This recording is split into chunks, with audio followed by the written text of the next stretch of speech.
Lori grew up in sunny California in a large, close-knit family. She had 2 brothers, Alex and Adam, and 2 sisters, Stacy and Summer. Their childhood was full of love, care, and the Christian faith. Lori's parents were devoted to the Mormon church. For them, religion wasn't just a part of life, it was its very meaning.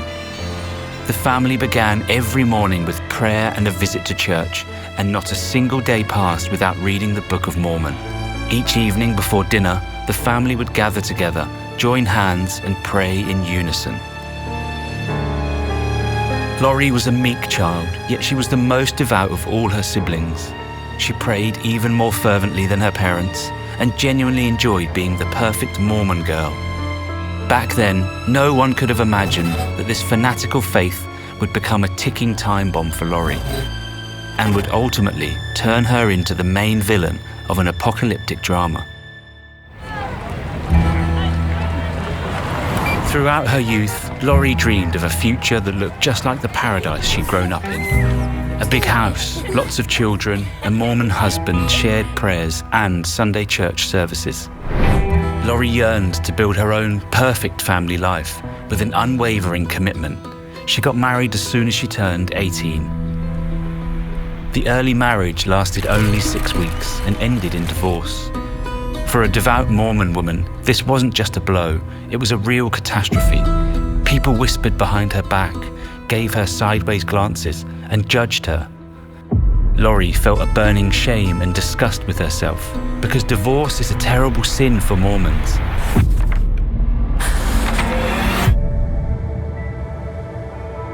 The only way to atone for this sin was through a new union. Lori married again. But this time too, her hopes were shattered by a harsh reality. Shouting was heard in the house more often than prayers, and constant quarrels turned Lori's life into a real hell.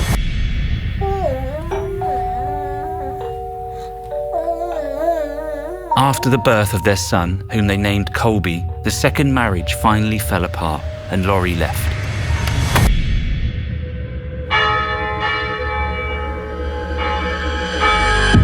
But she wasn't going to give up and married again for the 3rd time to Joe Ryan, sincerely hoping that this time she would finally get lucky. At the beginning, Lori's family life really did resemble the very paradise she dreamed about. Her loving husband gave her everything she wanted.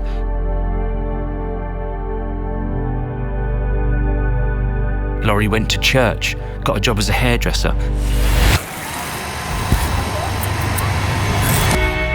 and then gave birth to an adorable baby girl, Tylee. The same Tylee who would disappear without a trace exactly 17 years later. The 3rd marriage, the one that had seemed like her salvation, was bursting at the seams.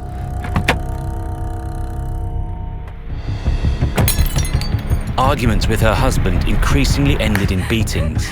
The police were coming to the house every other day, and the frightened children kept hiding in the corners. And then one day, the situation completely spun out of control. Lori's husband brutally beat his stepson, Colby.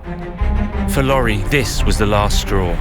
In desperation, she decided to run away from home. She grabbed her terrified children, put them in the car, stepped on the gas, and drove off into the unknown, just to get away from her abusive husband.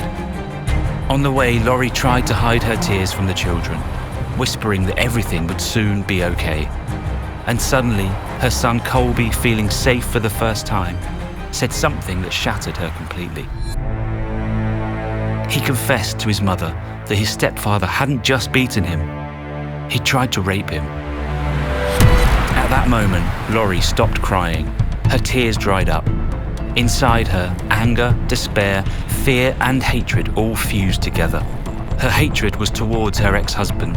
The thought of taking revenge on him, of making him suffer, consumed her. She couldn't shake the obsessive desire to kill him.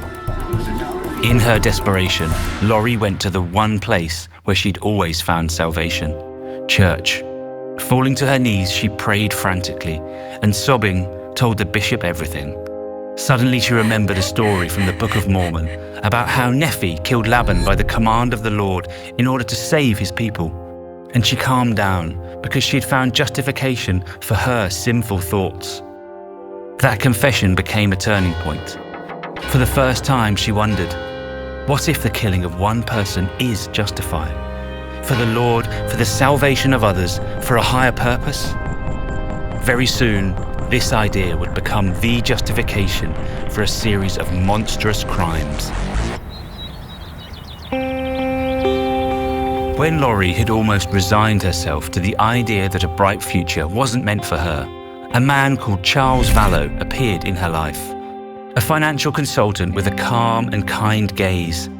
Successful, well-off, and divorced, everyone in the town treated him with respect and knew him as a decent, generous, and honourable man. Charles fell in love with Laurie at first sight. He idolised her, believed she was the most beautiful woman in the universe, and cared for her children as if they were his own. Laurie quickly became enchanted with him too. Shortly after they met, they flew to Las Vegas and got married. For the first time in a long while, Laurie felt at peace inside.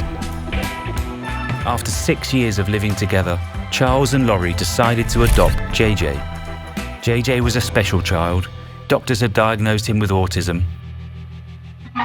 His biological father struggled with alcoholism and had allowed him to be raised by the boy's grandmother, Kay, Charles's sister. Kay and her husband Larry were both older and did what they could, but their strength was fading. Meanwhile, the energetic and challenging boy required constant attention. Kay and Larry decided that JJ would be better off with young, active parents. Parents like Charles and Laurie. Very soon, Grandma Kay would call this decision the biggest mistake of her life.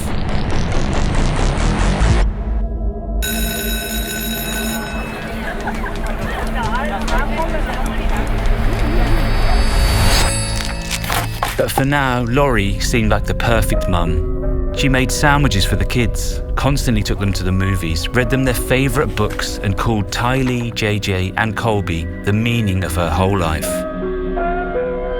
The only thing that could compete with her family was religion, which, unbeknownst to everyone around her, was gradually becoming a real obsession.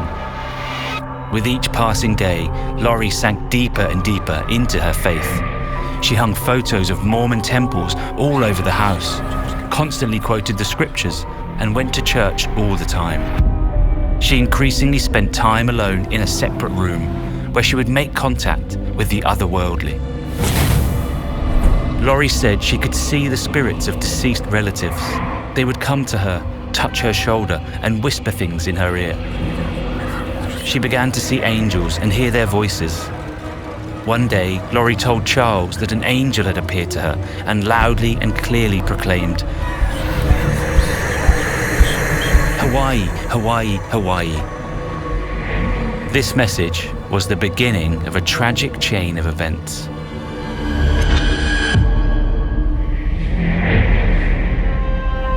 Laurie, her eyes blazing, told Charles about her visions and declared that they needed to urgently move to Hawaii because one cannot resist the voice of an angel. Charles listened to his wife with confusion and concern. He noticed how her gaze was becoming vacant, as if Laurie wasn't talking to him at all. All of this frightened him. Charles was gradually realizing that the woman he'd idolized was starting to lose touch with reality and was slowly going insane. But at the same time, he loved Laurie so much and wanted so badly to keep the family together, so he chose not to argue with her. In the end, Laurie persuaded Charles to move. They packed their suitcases, left their home, and flew to Hawaii with JJ and Tylee.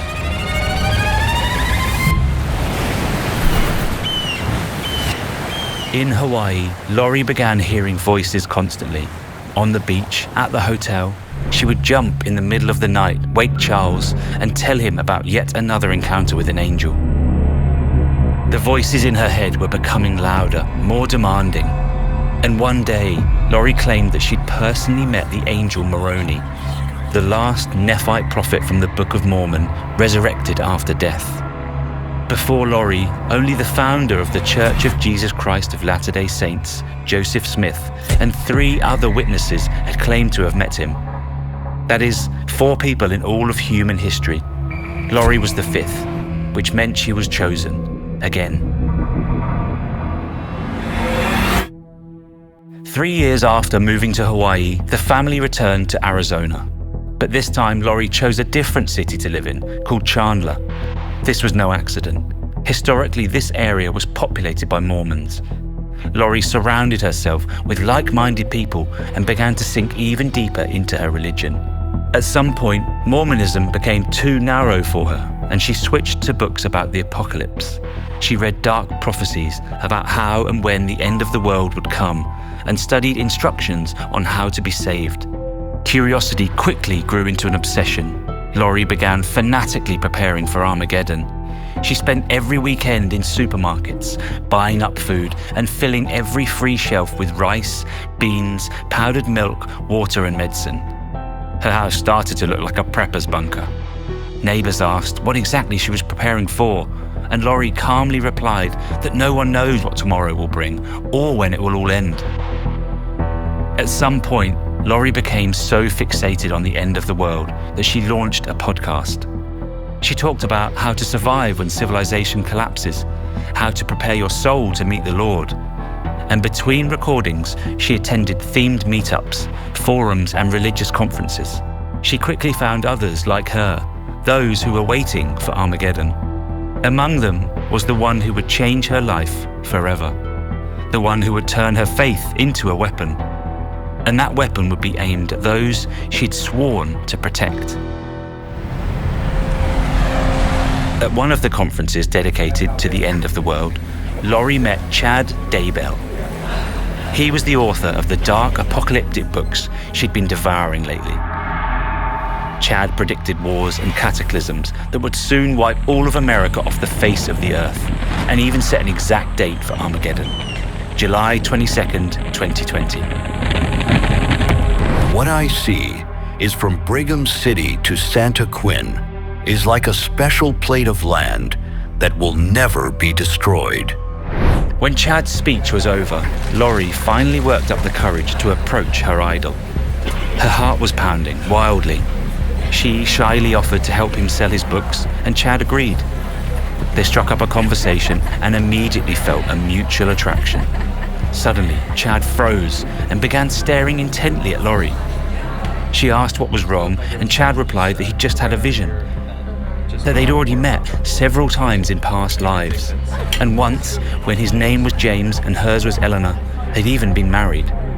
This could mean only one thing: their meeting had been predestined by God. Every word Chad said hit the mark. It was as if Laurie had grown wings. She left the conference convinced she'd met her spiritual twin. She had no idea that very soon he would turn the lives of her loved ones into a true hell. After meeting Chad, Laurie's beliefs became even more radical. She began calling herself a deity and decided that she'd gained an immortal body. Laurie refused food and sleep so that earthly concerns would not distract her from serving God. Every day she would lock herself in a separate room and enter a trance-like state. For hours, Laurie, as if possessed, would dance to Christian rock. She'd close her eyes, spin around, twist her body, and film herself, sending the best fragments to Chad. She spent all her free time only with those who shared her views, drifting further and further away from her husband, family, and old friends. Soon, Laurie's older brother, Alex Cox, began attending Chad's gatherings. He'd always been religious and admired his sister. Laurie saw in him the perfect candidate, vulnerable, lonely, longing to belong to something greater. She told him about his divine purpose, that he surely had a mission on this earth, and Alex believed her every word. At one of the meetings, Chad walked up to Alex, placed a hand on his shoulder, and proclaimed him Laurie's protector, assigning him the mission of defending his sister at any cost. For Laurie, anything could be sacrificed.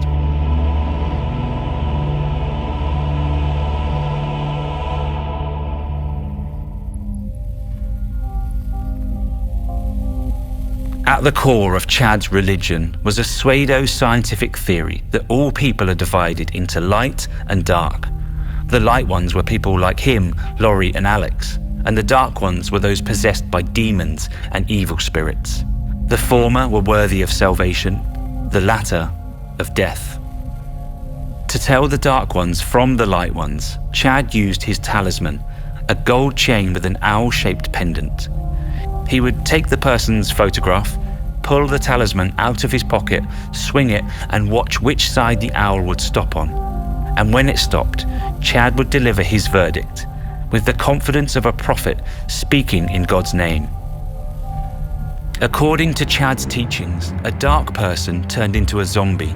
Their soul left the body and went into limbo, and a dark spirit took its place. The only way to save someone possessed was to kill the physical body and thus destroy the zombie. Only then could they be freed from the demon.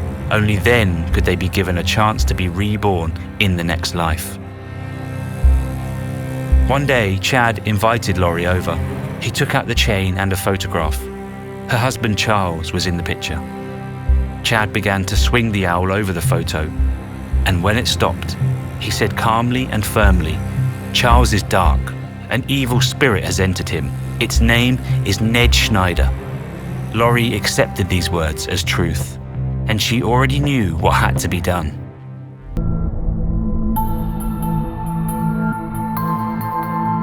In the meantime, Charles, realizing that his wife had become a hostage of a religious cult, tried to convince everyone else of it. He sent emails to her relatives and friends, telling them that Laurie had come to believe she was a deity, was preparing for the second coming, and wanted to kill him. But from the outside, these emails looked like paranoia, hysteria, an attempt to paint Laurie as insane. Everyone who received them decided that Charles simply wanted to justify his own infidelity by blaming it on his wife's supposed mental illness. No one believed that the perfect mother and righteous Mormon woman could be capable of making threats, let alone of murder. In the end, Charles lost hope and filed for divorce. Laurie moved out and lived separately, but for some reason, she did everything she could to delay the divorce and keep their marriage officially intact. It later became clear that by that time, a devious plan was already forming in her mind, and it was in her best interest to remain Charles's legal wife. After the conflict, the spouses lived separately, but Charles would periodically stop by Laurie's place to see JJ. Early in the morning on July 11th, 2019, Charles, as usual, parked in front of Laurie's house. He was going to pick up JJ and take him to school. He got out of the car and headed to the door, but suddenly he stopped and noticed a strange detail. There was a car parked in front of the house.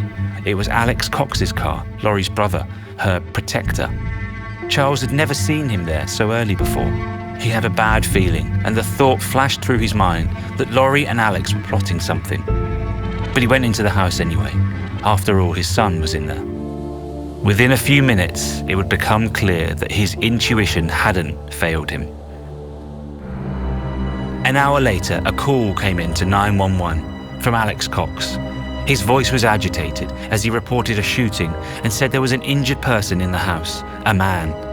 He wasn't responding to touch and seemed to no longer be breathing. The police arrived at the scene and found Charles's lifeless body in the house with 2 gunshot wounds. Outside the house, Alex Cox was sitting calmly, fresh blood running down from his head. He began giving his statement and admitted to the sheriff that he was the one who shot his brother-in-law. But he claimed he hadn't meant to kill him. It was self-defense. According to Alex, they'd had an argument. Charles was acting aggressively, yelling, and then grabbed a baseball bat and hit him on the back of the head. The blood, he said, was the proof. To save himself, Alex said, he had to grab a gun and pull the trigger twice.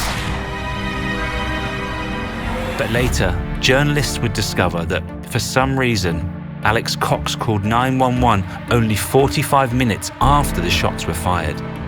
And the forensic examination would show that the second bullet was fired when Charles was already lying on the floor.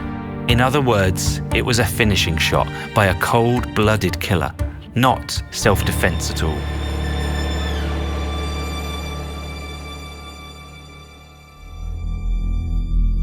Soon after the police arrived, Lori arrived at the scene. She said that early in the morning, Charles came into the house, took JJ and walked him out to the car. Then he came back for his phone, which he'd forgotten on the nightstand. And that's when it all started. She said she read his messages, flew into a jealous rage, and refused to give the phone back until he explained himself. Charles reacted inadequately. He snapped and started swinging a baseball bat, threatening her and their daughter Tylee. At that very moment, her older brother Alex stepped into the conflict. This version sounded so convincing that law enforcement believed Lori and Alex and officially ruled Charles's death as self-defense, letting the brother and sister go home. No charges were brought against them. But later, when journalists reviewed the footage of Lori's interrogation, they were unsettled by her behavior. She looked nothing like a grief-stricken wife. The widow answered questions with a smile, cracked jokes, and even laughed. The news of Charles's death seemed not to surprise her, and certainly not to upset her. After Charles's death, Lori convinced JJ and Tylee that they were in danger and had to leave town immediately. She sold JJ's dog, hastily packed all their things, and late at night, without saying a word to anyone, left the house with the children. JJ cried, resisted, begged to go back. His older sister tried to calm him down, but she herself didn't understand what was happening to their mother or where she was taking them in such a hurry.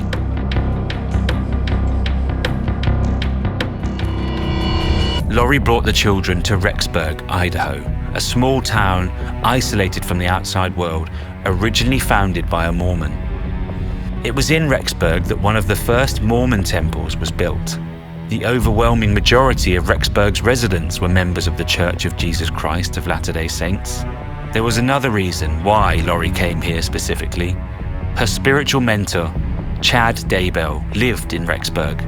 According to his prophecies, after the coming Armageddon, this very place would become the New Jerusalem, which meant this was where one had to come to be saved. Soon after Lori, her protector, her older brother, Alex Cox, also came to the town. Lori cut off all contact with the rest of the family.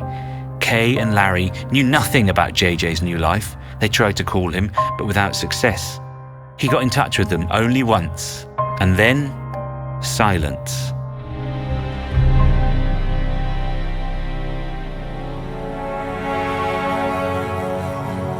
The last video call between JJ and Grandma Kay lasted only 39 seconds. The boy was behaving strangely, constantly looking around, as if someone was standing right behind him. When Kay asked JJ where he was and whether he was okay, the call suddenly cut off. That was the last time Kay saw her grandson. After that, JJ stopped answering calls and simply disappeared. Lori's oldest son, Colby, also felt that something was wrong. His sister, Tylee, used to text him all the time, sending funny emojis and constantly making mistakes, forgetting commas and mixing up letters. But suddenly, her messages changed dramatically. Tylee started replying only now and then, with short one-word answers, no emojis, and with perfectly correct punctuation that was totally unlike her. Colby got the feeling that he wasn't texting with his teenage sister anymore, but with an adult. Worried, he tried calling Tylee to hear her voice to make sure everything was all right. And at that moment, just like JJ, she vanished and stopped responding altogether. Lori tried to reassure her son, telling him that the kids were fine, that they were happy and in the safest place possible. The true meaning of those words, Colby would later understand, far too late.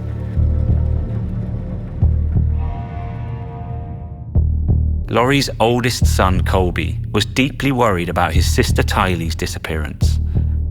He tried to understand what was happening, to find at least some explanation for his mother's strange behavior, so he started his own investigation.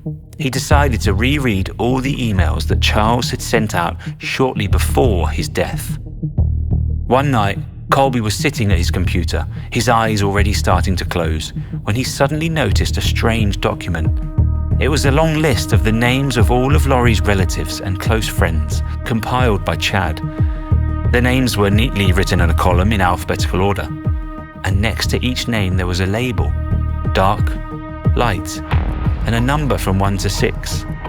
At the very end of the list, Colby found his sister's name, Tylee, and beside it the note, Dark Soul, Level 4. That mark was the equivalent of a death sentence. It meant that an evil spirit had entered Tylee and that she herself had already turned into a zombie. For Lori and Chad, there was only one way to solve this problem.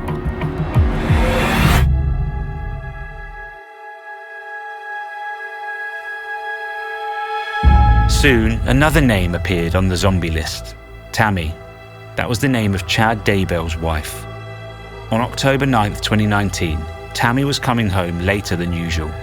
She parked, got out of the car, and suddenly, out of the darkness in front of her, a stranger in a mask appeared. He had a weapon in his hands. He pulled the trigger, but the gun misfired. This malfunction saved Tammy's life. Terrified, she ran into the house to hide and immediately called the police, reporting the attempted attack and later describing what had happened on social media. But the attacker was never found. 10 days after the attempted assault, Tammy was found dead in her own home. It was Chad himself who called emergency services. According to his statement, the day before the tragedy, his wife had felt unwell and then died in her sleep. Tammy's friends and acquaintances couldn't understand how this could have happened. She was only 49, healthy, and had never complained about anything. Chad insisted on an immediate burial of the body, refusing an autopsy for religious reasons. The possibility of a violent death wasn't even considered. The police stated that the woman had died of natural causes. After Tammy's funeral, Chad received an insurance payout of $430,000. Shortly before his wife's death, he'd increased the policy amount to the maximum allowed.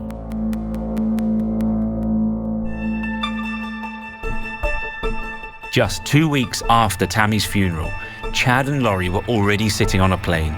They were flying to Hawaii. The purpose of their trip? A wedding. Chad and Lori were getting married. Happy and carefree, they danced on the beach in white outfits, laughing, making faces, having completely forgotten about their former loved ones. This trip to Hawaii was paid for with the insurance money Chad received after his wife's death. Lori was looking for a wedding dress on the very same day of Tammy's funeral, and the wedding rings had been ordered while she was still alive. There was another strange and chilling detail. Lori's children, JJ and Tylee, weren't with them. In the rental application, the newlyweds wrote, "Clean couple, no children or pets." So where were the children? And what had happened to them?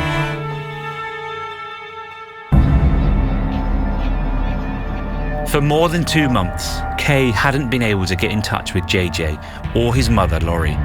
She raised the alarm, she reached out to journalists, made public appeals on TV, and hung photos of JJ and Tylee all over the area. The Rexburg prosecutor officially declared JJ and Tylee missing. The case instantly went national. The FBI, volunteers, and the media all joined the search. The children's photos were broadcast around the clock on the country's major TV networks. Kay and Larry issued public appeals and offered $20,000 reward to anyone willing to share even the smallest piece of information. It seemed all of America was searching for JJ and Tylee. Everyone except their own mother. The police traced Lori's location. She was in Hawaii, along with her new husband, Chad. Journalists flew to Hawaii on the first available flight and swarmed her, all asking the same question. Where are the children? But Lori ran from the cameras, covered her face, and kept silent. The police searched their rental house and car, but they found nothing. No children's belongings, no toys, no trace of JJ or Tylee. Lori was served with an order and given an ultimatum.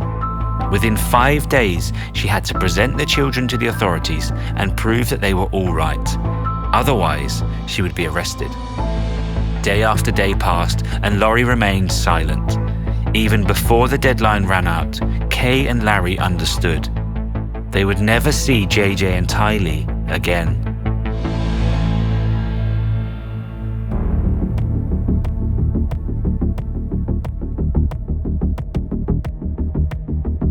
Laurie was arrested and brought before the Rexburg court. She appeared at the hearing in a prison jumpsuit and with inappropriately bright makeup. The mother of the missing children wore vivid pink lipstick and, as always, a smile. Laurie didn't even try to pretend to be a worried mother. The court asked the same question: where are the children? The entire room froze in anticipation. But Laurie stayed silent. She never admitted where her children were. The court sent her to jail. She left the courtroom in handcuffs, with that same arrogant smile on her face. Meanwhile, the case was gaining momentum. The police decided to exhume the body of Tammy, Chad's wife. Early in the morning, forensic experts performed an autopsy and discovered that the woman had died a violent death. She'd been tied up and strangled for a long time until she stopped breathing.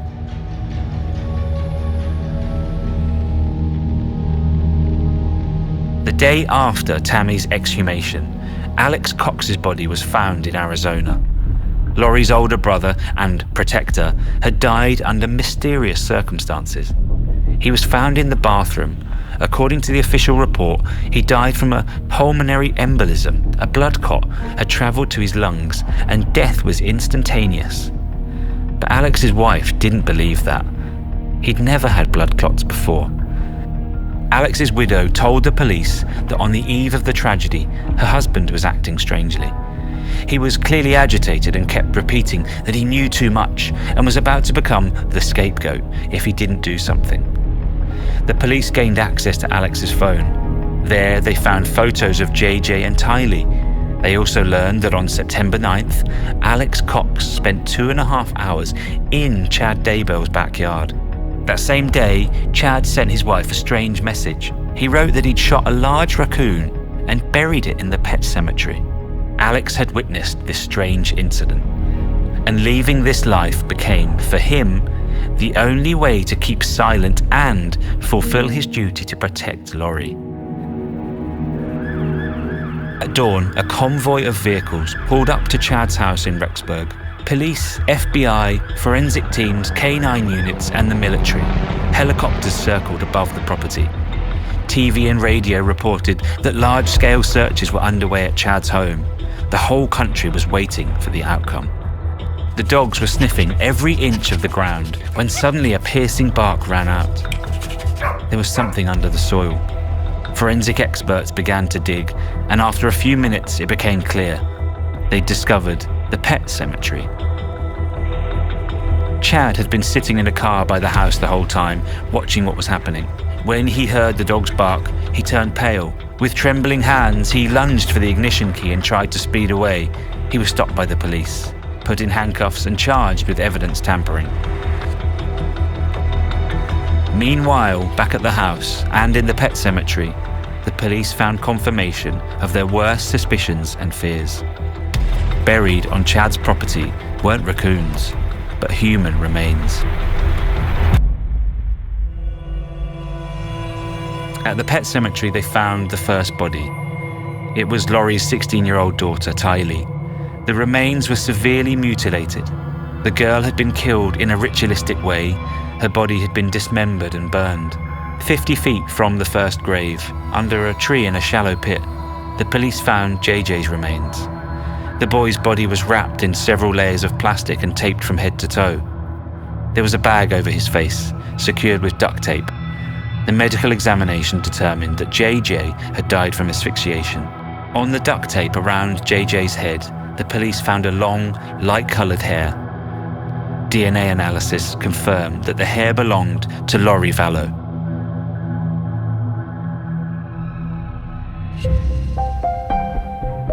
March 12, 2023, a courtroom in Boise, Idaho.